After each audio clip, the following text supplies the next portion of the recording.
In today's lecture, we are going to talk about the principle of the sanctity of life. We're going to do so by considering Glover's paper titled The Sanctity of Life. So the principle of the sanctity of life is something that I think a lot of people just sort of assume. They don't really think too critically about what it might mean. But it turns out that what we might mean by this notion of this, that life is sacred, or that there's a kind of sanctity involved with human life, it's not so clear exactly what that means. And so one of the things that we're going to do when considering Glover's paper is we're going to kind of try to cash out what exactly this principle means. So we're going to do something a little bit more than just simply assume it and then argue for different claims. Rather, we're going to actually try to evaluate the principle and see if it makes any sense, see if it's even coherent. That's sort of the argumentative strategy that Glover takes in the article. And one other thing that I want to bring to your attention is that I'm going to be using a handout. That's what this lecture will be based on. And this handout kind of follows the organization of the paper. And so what I recommend you do is you can use the handout, which should be available for you, while you're reading the article, as well as while you're listening to this video lecture. You can also kind of go through and pay attention to the different points that are being made on the handout, because essentially that's what I'll be using in giving this lecture. So let's go ahead and just begin by considering what exactly is the thesis of this paper. The way I have kind of described the thesis is that Glover wants to show that there's no good way to make sense of the principle of sanctity of life, and so we need to do something to replace this principle. All right, so again, the thesis, the way I've described it, is Glover wants to argue that there's no real good way in which we can make sense of or understand this principle of the sanctity of life. So what we should do is we should replace it with something else. So of course that sort of raises the next question of, well, what is the something else that we should replace it with?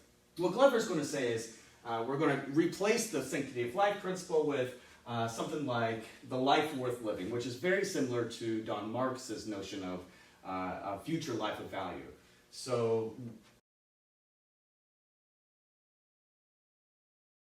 that's what Glover will eventually land on, is we should replace the sanctity of life principle with the principle of a life worth living. So we'll have to cash out what exactly that means as well. The argumentative strategy is really pretty straightforward. We're going to go through a number of different ways in which we might understand the sanctity of life principle. Turns out that none of them are really going to work, and so then we're going to offer up this principle that says killing is wrong because it deprives someone of a life worth living.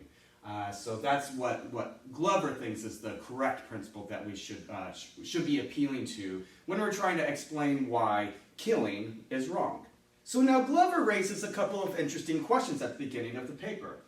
So for example, Glover asks, why do we think killing is wrong? If you look back to what we talked about with regard to Don Marx's paper on why abortion is immoral, Marcus tried to give an explanation for the wrongness of killing by appealing to the fact that it deprives someone of a future life of value. So if you remember there, Marcus just started off with the assumption that we do think killing is wrong. We think that killing you or killing me is morally wrong, right? Seriously wrong according to Marcus. Here, Glover does something similar. You know, we can assume for this purpose of this article that killing is wrong, but we want to know why is it wrong? What principles, what properties, what features, aspects of killing can we appeal to such that we have a good explanation for the wrongness of killing? So some people will try to say, well, killing is wrong because life is sacred, right? So that's the reason why we want to evaluate what exactly this principle of the sanctity of life means. If it turns out that we can't really make any sense of this principle of the sanctity of life, then it doesn't do us any good to appeal to the sanctity of life for an explanation of why killing is wrong. So that's one question that we begin with. Then we also might wonder if killing is always wrong. Right? Are there any exceptions? It looks like maybe there should be some exceptions. And so if the principle that we appeal to for the explanation of why killing is wrong doesn't allow for the kind of exceptions we intuitively think that should allow for, then that might be a problem for us. So we'll have to think about that question as well. So those are some kind of intuitive questions that Glover begins with. But notice that what Glover does is he tries to show that any explanation for the wrongness of killing, why we think killing is morally wrong, is going to have to, of necessity, make a distinction between two different kinds of objections. There's two different ways in which we might go about arguing that killing is wrong. And so by objections, what is meant here is objecting to killing. What objections to killing might be offered? So Glover thinks that there's a necessary distinction that needs to be made on the one hand between what might be described as side effect objections. That's one side of the distinction. And the other side of the distinction is going to be direct objections. So let's flesh out what exactly that distinction amounts to. Now, with regard to these side effect objections, what that basically means is that someone might say that killing is wrong because it harms people that are in some particular kind of relation with the person who's killed. So if somebody kills my daughter, whom I love very much, I would be harmed. If somebody kills me, then perhaps my daughter would be harmed. If somebody kills your friend, you would be harmed insofar as you are friends with the person killed. So there's a certain kind of relation that people might have to the victim of the killing. And so the side effect objection says it's an objection to killing that appeals to the side effects of the act of killing. So there's a kind of relationship to the person killed, and harm is done to those in that relationship. Right? So my daughter would be harmed if I was killed. If you were killed, your family members and your friends and so forth would be harmed in some way. That's why it's called a side effect. These are certain harms or side effects that come about not directly because of the person who's killed, but they come about as a side effect to the act of killing that person. Now, direct objections are going to say that there's some harm that comes directly to the person who's killed. So if my daughter is killed, it's not appealing to the side effects or the harms that would happen to me as her father. Instead, it would be appealing to the harms that are done directly to her as the person who's killed, as the victim of that action. If you're killed or if I'm killed, there's some harm that comes directly to you. So let's just say the harm is done directly to the victim. All right, so that's the basic distinction that we have in mind here. That's the distinction that Glover claims is a necessary distinction to make when we're trying to explain what exactly it is about killing, why do we think that killing is wrong, and whether or not it's always wrong. So what Glover's going to go on to argue is that it's only direct objections that we should be focused on. The side effect objections are important. We shouldn't lose sight of the importance of the wrongs that are done to me if my daughter's killed, or to you if your family members are killed. Those are all important, but they're not going to be what we can appeal to when we're trying to explain the wrongness of killing, why it is that we think killing is so morally problematic. And so we need to figure out why exactly does Glover think that these will not do. We can't appeal to them. So Glover gives a really interesting counterexample. And remember, all it takes is one counterexample, one plausible sort of scenario that we can dream up, that we might cook up in order to show that this is not going to be a good analysis or a good explanation. So what is that counterexample? Let's try to make sense of this. What Glover tells us is that there could be situations where someone is killed, but that person is not in any particular relationship with anyone else such that the side effects would be what makes that killing wrong, what would make the action wrong. So the example that Glover gives is the prisoner.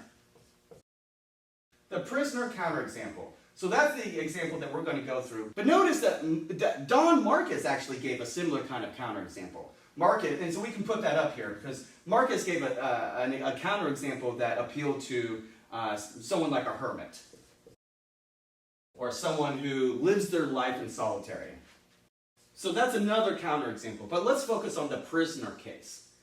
So what Glover tells us is that there could be a situation where, suppose there's a prisoner who has a cellmate, and that prisoner has no friends, no family members, no one in jail really cares about him, doesn't even really know he's there. And let's suppose that that prisoner is dying of some terrible illness. And that prisoner, let's say, is going to die later that week. We're going to stipulate that that prisoner is going to die on Friday, and let's say it's like Monday afternoon. So we know he's going to die by the end of the week. He has no friends, he has no family members, no one that he's in a relationship with. No one would care at all if he died. No one would be harmed. There would be no harmful side effects if that person were to be killed. And so let's say that the prisoner's cellmate, in the middle of the night one night, decides to kill that guy. So intuitively, it looks like he did something wrong. Intuitively, it looks like he killed the person, and intuitively, it looks like we could blame him for doing this thing, for killing this prisoner. But what would be the explanation? Why? What justification could we give for why the killing of this prisoner was wrong? Well, we can't appeal to the fact that he had friends and family that were harmed. We can't appeal to any sort of external factors that, there's no relationship that the prisoner is engaged with or a part of that could make sense of why the killing was wrong in this case.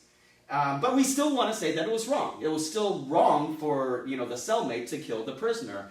I mean, he's going to die in just a few days anyways, right? So we can't appeal to the fact that, he would have lived a long life or anything like that, because the guy's just going to die in a few days, right? So if he's going to die in a few days anyways, we've stipulated that. There's nobody that he knows, no friends or family, nobody he's in a relationship to justify the wrongness of killing him, but we still think that it's morally wrong. Well, so that means that the side effects, this is an objection to the claim that any side effects, harmful side effects to the action of killing him, is what we could appeal to in explaining the wrongness of killing him. Since that's not going to work, we must turn to the fact that there was something directly wrong. It was wrong to kill him, right? It was directly wrong to kill him, not because of his friends or family or because he would have lived a long life. It was directly wrong to him.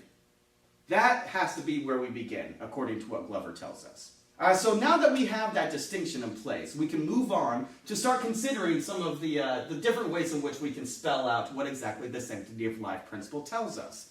Since we've made this distinction, right, this distinction between side effect objections and direct objections to why killing is wrong, to the wrongness of killing, right? Again, these objections are objections that are supposed to say killing is wrong because side effects or directly. We've ruled out side effects, so we've got to focus on the directness of killing that person, the prisoner himself, right? That's the direct objection approach. Now that we're there, that's where we're beginning. We can then try to understand the sanctity of life principle, because the sanctity of life principle, in some sense, is going to be connected to this direct objection. And intuitively, we tend to think this anyways. When we appeal to something like the sanctity of life principle, we're not appealing to, the sort of side effects that happen to the friends and family members. We're not appealing to the harms that might happen to me if my daughter was killed. No, instead, we want to say something about life being sacred, right? That seems to be the whole point of this principle. And so that clearly indicates that if the wrongness of killing is because of life being sacred in some sense, then that is a wrong or a harm that comes to the person who is killed, not to the friends or the family members who are in relation to the person who's killed. So we're going to go through in the next video lecture some of the ways in which we might cash out this principle of the sanctity of life. And it turns out that there's not going to be any real good way to cash out that principle, but we need to go through the different stages in order to see clearly why, according to Glover, this principle of the sanctity of life is a problematic principle.